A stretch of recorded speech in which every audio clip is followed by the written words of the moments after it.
akan mendengarkan berita surgawi. Kami buka hati kami untuk kebenaran firman Tuhan. Bagi hamba-Mu ini menjadi alat-Mu. Amin. Berarti Tuhan. Dalam nama Tuhan Yesus kami berdoa. Amin. Amin.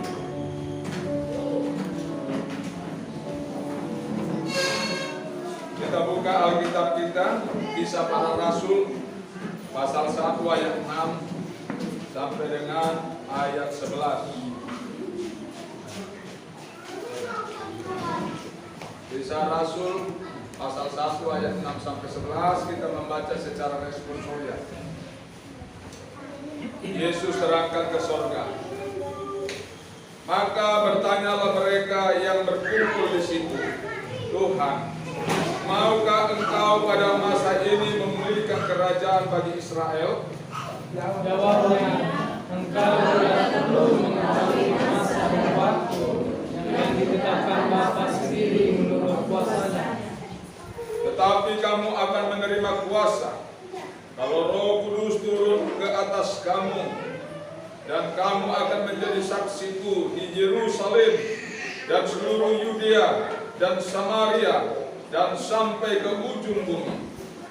Sudah ia menetapkan tangannya dan katanya yang disaksikan oleh mereka, dan Allah menutupnya dari pandangan mereka. Ketika mereka sedang menatap ke langit, lalu ia naik. Langit waktu ia naik itu tiba-tiba berdirilah dua orang yang berpakaian putih dekat mereka. Dan Tuhan berkata kepada mereka, hai orang-orang Galilea, mengapa kamu berdiri melihat ke langit? Yesus ini yang terangkat ke surga meninggalkan kamu, akan datang kembali dengan cara yang sama seperti kamu melihat Dia naik ke surga. Berbahagialah kita yang mendengar, merenungkan, melakukan firman Allah dengan sungguh dan setia. Amin.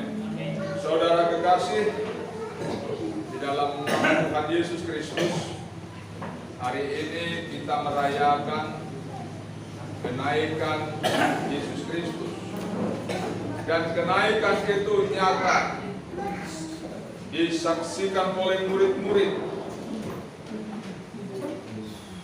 dan kesaksian itu ditulis, dicatat baik dalam kitab Injil maupun dalam Kisah Para Rasul ini.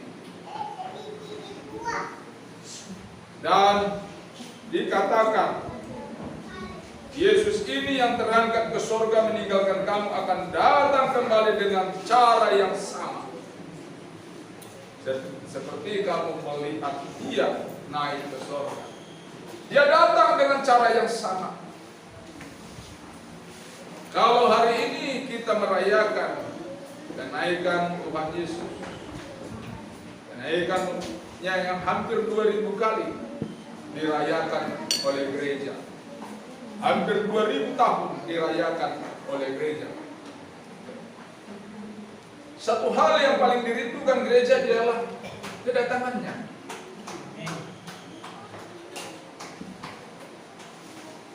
Kedatangannya. Itulah yang paling dirindukan oleh orang. Kalau di dalam gereja Katolik itu selalu dilantunkan, kedatangan-Mu kami rindukan. Kedatangannya dirindukan. Saudara kekasih, di dalam nama Tuhan Yesus Kristus, siapa kita di sini yang tidak mau naik ke surga? Ketika Tuhan Yesus datang membawa kita ke surga, siapa yang nggak mau? Coba tunjuk tangan. Siapa yang mau? Tidak tunjuk tangan, nggak mau ke surga. Karena apa yang kita deklarasikan ini, itu terjadi. Deklarasi. Soal nanti bagaimana Tuhan mengubah kita menjadi sempurna, itu soal nanti, urusan nanti. Tapi yang penting kita deklarasi. Waktu Indonesia dideklarasikan dalam teks proklamasi, Indonesia sudah jadi enggak? Belum. Sudah berbentuk enggak? Belum. Sudah Tapi setelah dideklarasikan, proklamasi kami bangsa Indonesia dengan ini menyatakan kemerdekaan Indonesia, maka mulai hari itu ada proses pengalihan kekuasaan dan sampai kedaulatan penuh tahun 50. Begitu juga kita harus deklarasi, walaupun kita tahu belum sempurna kita, masih banyak kekurangan kita, tapi kita harus deklarasi. Amin. Amin. Masa dibilang siapa di sini yang mau ke surga nggak ada, nggak tunjuk tangan, aduh kasihan deh. Nanti siapa yang mau masuk ke neraka? Nggak tunjuk tangan juga. Ke surga nggak mau, ke neraka nggak mau, kemana nantinya?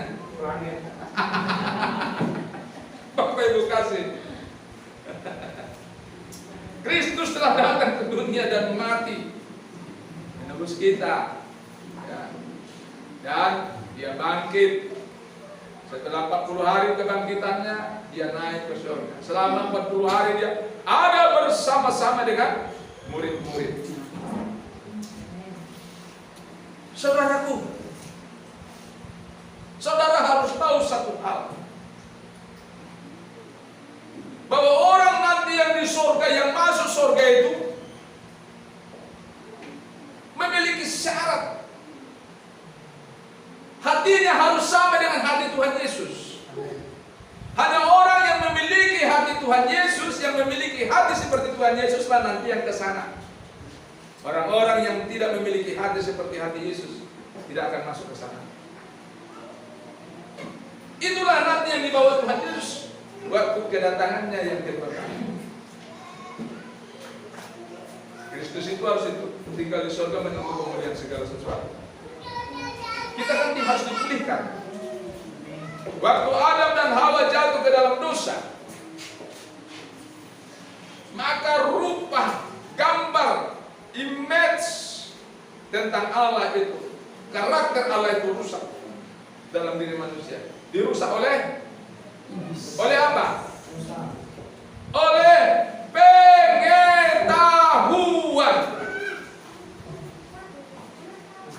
Oleh apa? Ketika dia makan buah itu mengandung mengandung pengertian. Jadi manusia dirusak oleh pengetahuan. Jadi kalau pagodakku pengetahuan dan pagodakku di bawah itu sega. Ini cocok untuk orang Batak yang tulen ini. Kalau pagodakku dia di bawah itu sega. Betul enggak? Iya. Itu yang sedang direstorasi oleh Tuhan. Sebab pengetahuan baik dan pengetahuan jahat itu berasal dari dosa, berbunyi dosa dia. Jadi seperti apa? Nah, kalau kita pintar, banyak pengetahuan kita, gak perlu sombong. Nah, mudah-mudahan natabo tidak malu kita tidak perlu sombong. Ai parbuai di dosa ini. Itu hasil dari buah dosa. Tuhan mau kita memiliki hati Yesus. Tahu nggak Nuh membuat kapal yang panjangnya hampir 150 meter.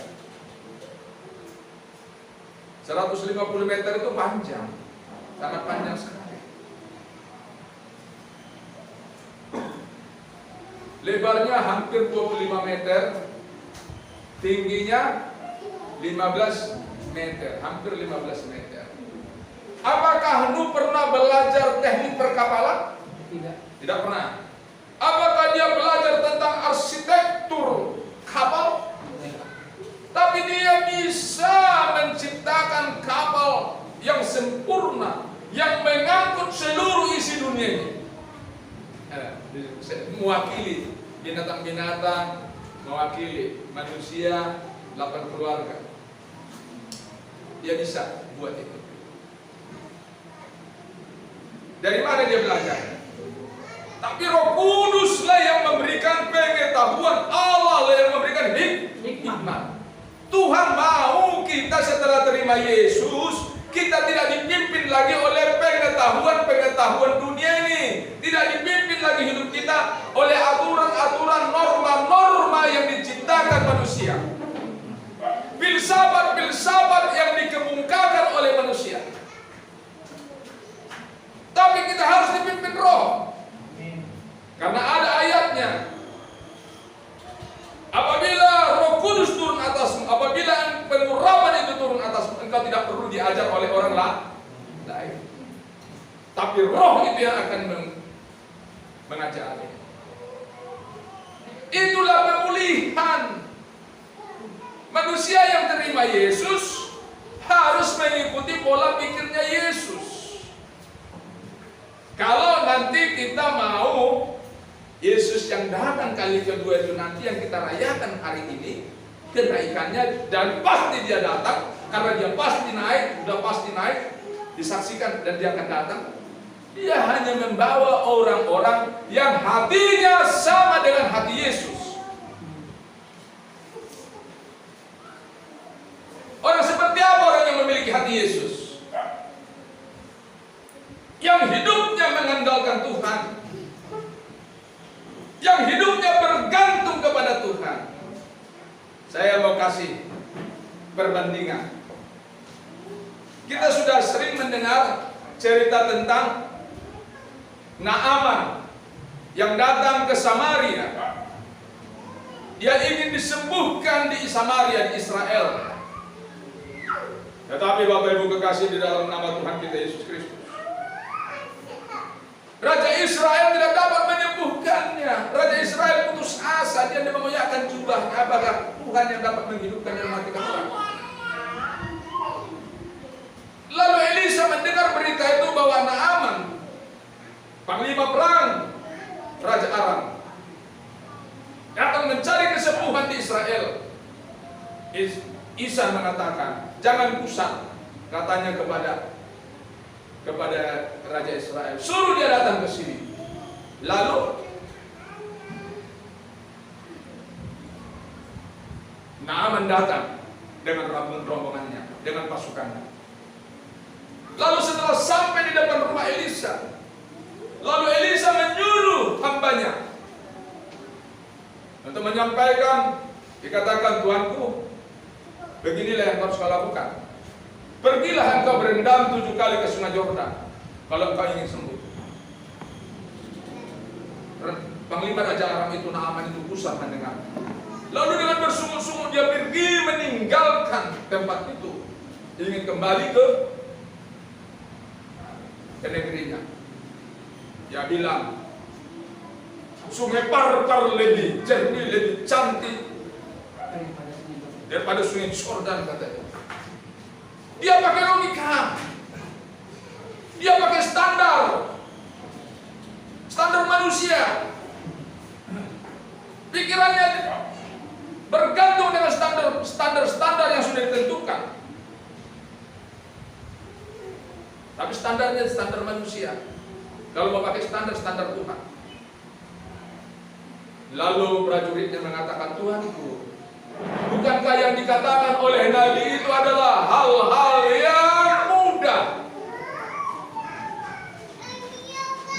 Lalu dia menuruti, dia turun ke sungai Yordan. Setelah 7 kali dia mencelupkan tubuhnya, terjadi pemulihan, terjadi kesembuhan, dan kulitnya pulih seperti kulit bayi. Nggak perlu dia diobati oleh dokter kulit.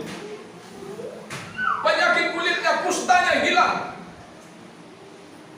Lalu saking syukurnya, saking berterima kasihnya,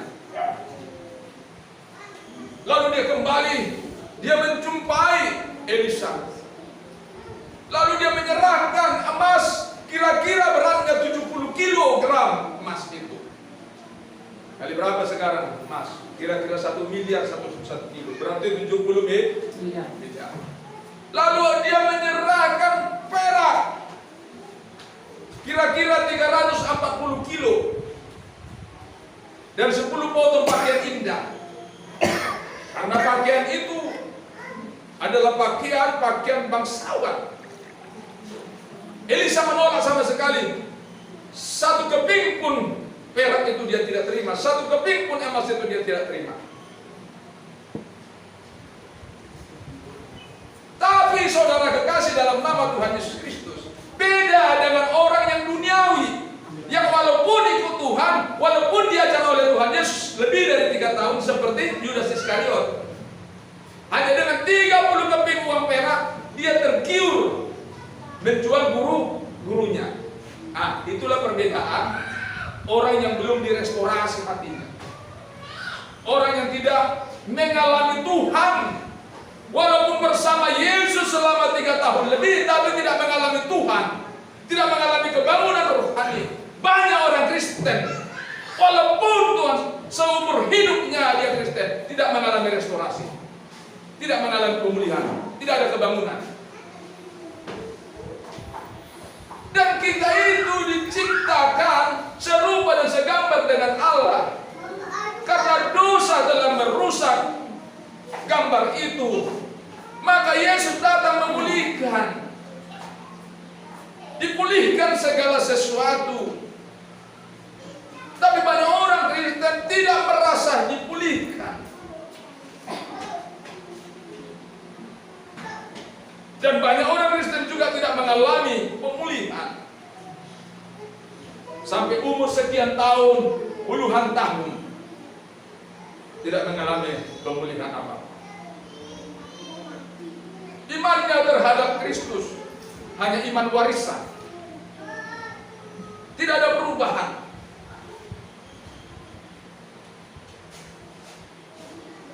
Jadi Kristus datang ke dunia, mati menebus kita untuk mengeluarkan kita dari kehidupan berdasarkan pengetahuan. Ngapa budak kuna binotona. Sudah terlalu banyak yang diketahui manusia itu. Sudah terlalu banyak pengertian-pengertiannya yang berasal dari dunia, yang berasal dari pengetahuan, yang berasal dari buah jahat, buah pengetahuan tentang jahat dan baik.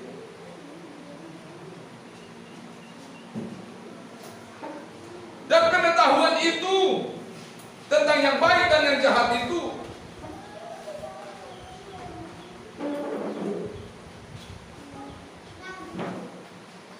yang berasal dari dunia ini, justru itu bertentangan dengan rencana Tuhan, bertentangan dengan misi Tuhan di dalam penyelamatan.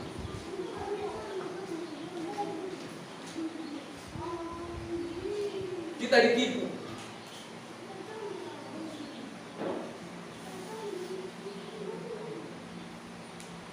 Jadi kita kalau terima Yesus, kita tidak berurusan lagi dengan pengetahuan baik dan pengetahuan jahat yang berasal dari dosa itu. Amin.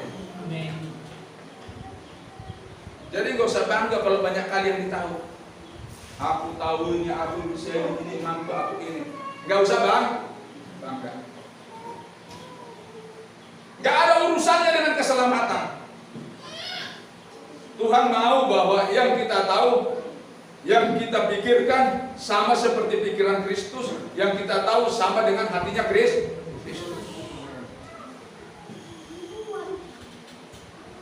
Oh, nanti kalau aku nggak tahu apa-apa, bagaimana aku hidup? Emangnya orang Israel waktu di padang gurun selama 40 tahun mereka melakukan apa sih? Ada mereka menanam sayur, ada mereka menanam ubi, ada menanam padi, ada menanam. Tidak ada mereka menanam apapun. Allah bisa mensuplai apa yang mereka butuh. Bahkan yang mereka terima itu, Allah mensuplai itu langsung dari surga, makanan dari surga. Amin. Amin. Di situ sebenarnya selama 40 tahun Allah telah memberikan sejarah yang otentik, pengalaman yang orisinil dalam kehidupan orang beriman. Jadi bagi hamba Kristus, bagi orang-orang yang menerima Yesus, dia tidak berurusan lagi dengan pengetahuan yang baik dan buruk. Dia tidak berurusan lagi dengan itu. Kalau kita mau hidup dalam cara-cara Kristus, kita tidak berurusan dengan belakang. Karena pengetahuan yang kita pelajari bertahun-tahun, berpuluh-puluh tahun, itulah yang membuat kita susah, sukar, sulit untuk memahami cara-cara Tuhan. Sukar untuk menerima mukjizat. Karena selalu gak masuk akal, gak logik, gak logis. Segala sesuatu yang logis tidak bisa menghasilkan mukjizat.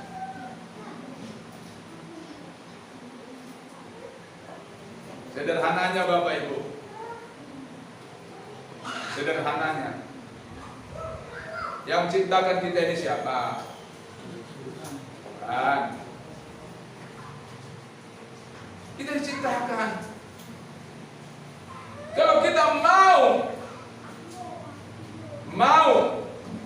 menyerap pikiran Kristus, menyerap hatinya Kristus, pikiran kita seperti pikiran Kristus dan hati kita seperti hatinya Kristus,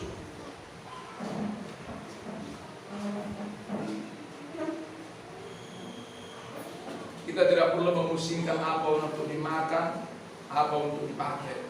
Karena banyak ayat yang mendukung itu. Janganlah kamu khawatir akan apa yang kamu makan, apa yang kamu minum, apa yang kamu pakai. Sebab semua itu dicari oleh bangsa-bangsa yang tidak mengenal Allah. Kalau masih itu dipikirkan berarti tidak mengenal Allah. Misalnya Matius 3:3, gak usah pala pusing kalau nggak laku. Karena itulah cara iblis untuk melumpuhkan iman kita. Saya kan tahun 87 sama anak tua saya, namanya Elbanus, sekarang pengusaha entertain, sukses. Terus akhirnya kok dulu waktu itu tahun 87 dia datang ke rumah, dia bilang, "Lus, yuk kita buka tempel ban." Lalu kami buka tempel ban dekat rumah si Mira ini. Jalan apa? Setiabudi. Pas tusuk satenya Jalan Asahan itu. Kami kontrak satu tempat di rumahnya Harga Pelawi. Sana kami buka tempel ban. Jadi waktu itu pompanya masih pompa tangan. Kami terima tempel ban masak, tempel ban sepeda, beca, juga laskar gitu. Jadi sering tidak dapat duit. Ya, sering tidak dapat duit. Lalu masuklah akal. Malam-malam kami tebarlah di simpang Dr. Mansur itu. Aku. Kalau ada kami tembak didorong-dorong gini, senanglah kami. Senanglah kami. Itu pakai ngakal. Jadi kita kadang-kadang seperti itu, pakai teknik-teknik seperti itu untuk mendapatkan sesuatu. Itu orang belum bertobat. Itu kan belum bertobat. Jadi nggak perlu khawatir. Manusia kan nggak mati kalau nggak makan 40 hari. Cuma lapar. Oleh karena itu Bapak Ibu kasih dalam nama Tuhan Yesus, kalau kita mau mengerti, mau memahami, ya, dikatakan Yesus, aku akan pergi ke rumah Bapakku sebab di rumah Bapakku banyak tempat. Saudara dan saya sudah disediakan rumahnya di sana, sudah ada di sana rumahnya. Tapi masalahnya saudara dan saya bisa nggak pergi ke sana kalau tidak mengikuti caranya Tuhan?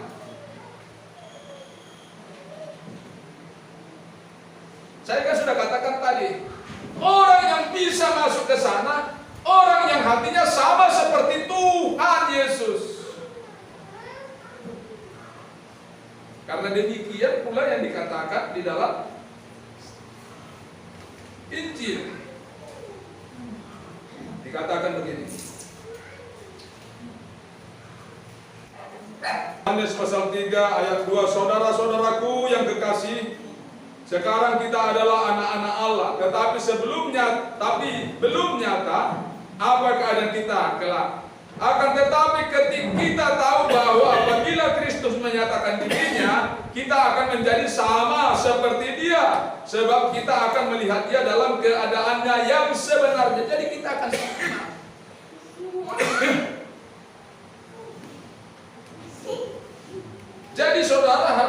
tahu bahwa hasil dari dosa itu ada pengetahuan tentang baik dan buruk. Dan baik dan buruk atau baik dan jahat itu kedua-duanya hasil dosa. Jadi saudara bukan karena berbuat baik saudara masuk surga. Bukan. Kalau saudara berbuat baik tidak ada yang menolak saudara, betul enggak? Kalau saudara berbuat baik orang jahat pun suka. Tapi kalau saudara berbuat benar, saudara memiliki hati Kristus, pikiran Kristus, saudara hidup di atas dasar kebenaran Kristus, ada orang yang suka? Tidak ada orang yang suka. Orang baik pun nggak suka. Kalau saudara betul-betul hidup menurut kebenaran firman Allah, saudara akan diejek. Alah, janganlah terlalu beriman. Alah, janganlah terlalu suci kali. Oh, jadi jatuh dari langit. Kalau nggak dikerjakan mana mungkin? Mana mungkin bisa?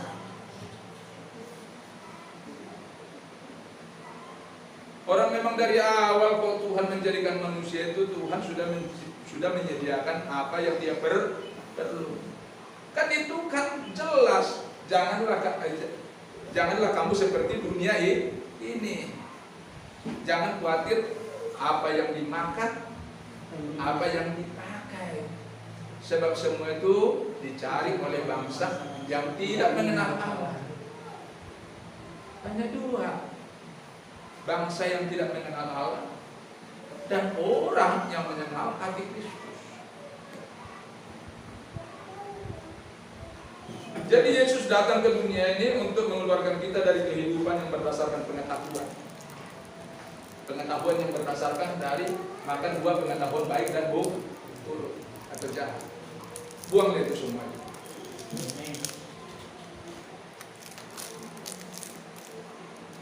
Gak laku pikiran profesor, gak laku pikiran doktor, pikiran sarjana, gak laku sama Tuhan.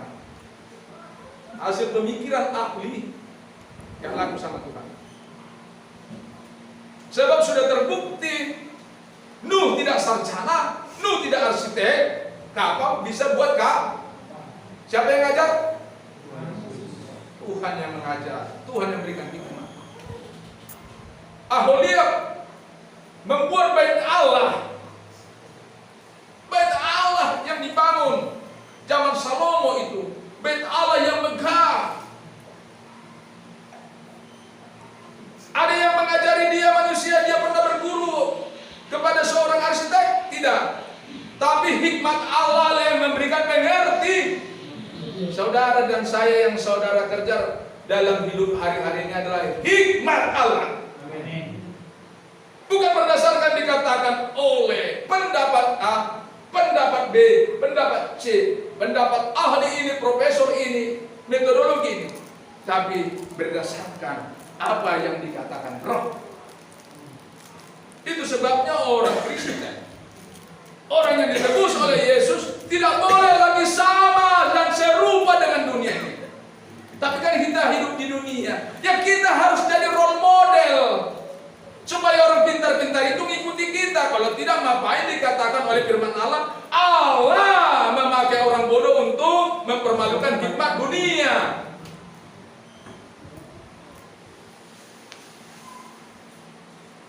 Kalau orang acuan hidupnya materi seperti Yudas Iskariot yang dengan 30 keping uang perak dapat menjual Yesus, kita juga bisa menjual nyawa kita kepada maut.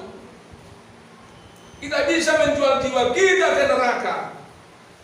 Tapi kalau kita memiliki pengertian yang benar, yang dipimpin oleh Roh seperti Elisa, sekalipun ditawari uang emas sebesar atau seberat 70 kg dan perak 340 kilo,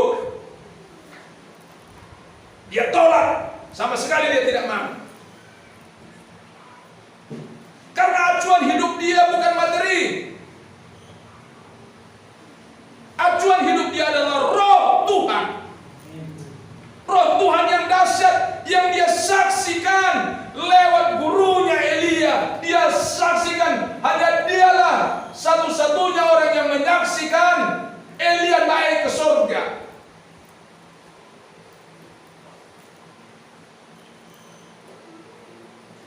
Dan dia punya keyakinan.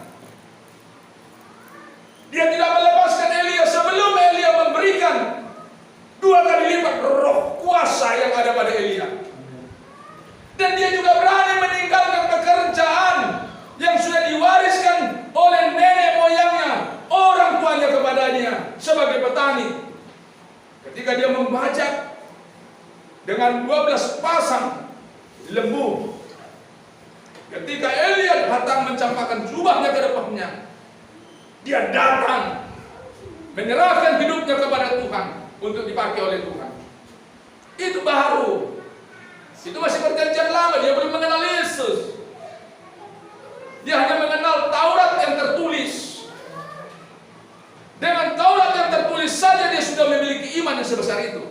Saudara dan saya bukan hanya Taurat yang tertulis, tapi firman Allah yang diremahkan. Kadang-kadang gak percaya.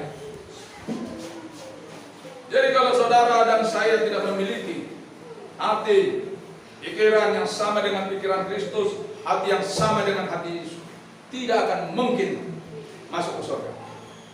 Gak usah rindukan Tuhan Yesus datang kedua kali. Itulah intinya, kenaikan Tuhan Yesus, dia akan datang. Tapi sebelum dia datang, saudara dan saya diberi waktu untuk mempersiapkan diri. Tidak ada lagi keakuan. Tidak ada lagi berhitung untung dan rugi. Hidup dalam kerelaan.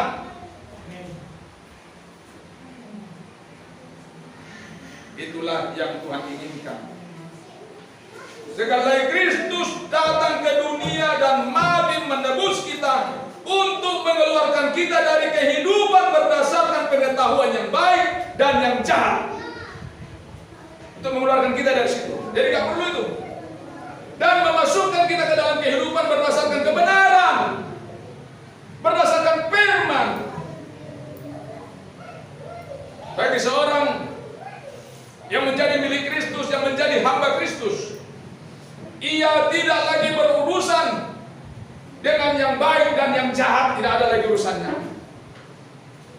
Jadi kita tidak ditentukan oleh normatif kehidupan dunia. Kita tidak ditentukan oleh filsafat ekonomi, filsafat perang, tidak ditentukan filsafat kehidupan. Tidak ditentukan lagi cara-cara berpikir yang diwariskan oleh nenek moyang kita. Gak perlu sama kita itu. Yang perlu ialah apabila pengurapan itu turun atas kita, kita tidak perlu diajar oleh orang lain. Tapi pengurapan itu yang akan mengajari kita. Ini ayatnya. 1 Yohanes 2 ayat 27. Sebab di dalam dirimu kamu tetap ada pengurapan yang telah kamu terima daripadanya. Karena itu tidak perlu kamu diajar oleh orang lain, tetapi bagaimana pengurapannya mengajar kamu tentang segala sesuatu. Dan pengajaran dia itu benar, tidak dusta. Dan sebagaimana ia dahulu telah mengajar kamu, demikianlah hendaknya kamu tetap tinggal di dalam dia, tinggal di dalam Kristus. Amin. Amin. Jadi kalau hari ini kita merayakan, ya, dia pergi ke surga, kembali ke surga, menyediakan tempat. Jangan berharap Tuhan datang kali kedua kita di bawah kalau kita tidak memiliki hati yang sama dengan hati Yesus. Sebab di sana nanti di surga semua orang hatinya sama seperti hatinya Yesus. Orang yang tidak memiliki hati sama dengan hatinya Yesus tidak akan ke sana. Titik. Itulah yang bisa saya sampaikan. Kiranya Tuhan menolong kita. Tuhan memelihara kita. Tuhan memampukan kita untuk terus bertransformasi, berubah menjadi sempurna. Amin. Mari kita bangkit berdiri.